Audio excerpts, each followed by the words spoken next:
مسجد وخطرۃ الامام علی علیہ السلام کہ جو قدیم ترین مساجد میں شمار ہوتی ہے، عراق میں پہلی مسجد جس کو شمار کیا جاتا ہے کہ جو بنائی گئی بصرہ کی، جو 14 ہجری میں فتح ہوئی تھی، عتبہ بن غزوان جس کو فتح کیا اور اس کے بعد جو گئی.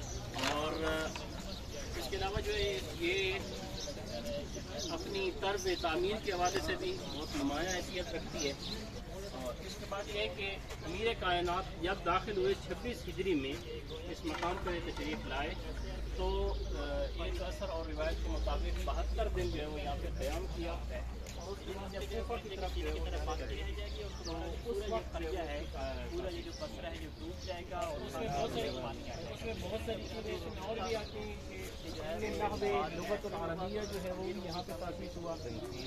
قرآن کریم کی نقطہ گزاری ہوئی جو کہ امیر کائنات کے حکم سے انجام پائی، اور ابو الاسد دولی نے اس کام کو انجام دیا. اور اس کے ذریعے سے جو ہے وہ لغت عربیہ جو تحریف اور تجویز سے نہ فقط قرآن بلکہ پوری زبان پہ بھی احسان کر دیا امیر کائنات نے اپنے شاگرد کے ذریعے.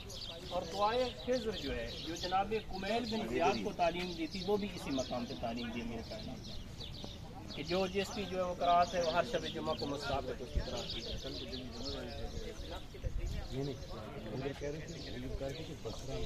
پھر اس مسجد کے اندر جو بنا کے اندر جو چیزیں مدعو خاطر کی اصلاحات ہوتی رہی ہیں ان میں سے ایک جو اتجاہ قبلہ کی حوالے سے تصحیح ہوئی کہ جو کہا گیا ہے کہ بصرہ کے بارے میں کہ جو اقوام معرض اللہ ہے قبلتاً، قدیم ترین جگہ ہے خدا کی زمین سے قبلہ کے بصرہ کے بارے میں. اور یہاں پہ کنواں جو ہے وہ بھی کھودا گیا.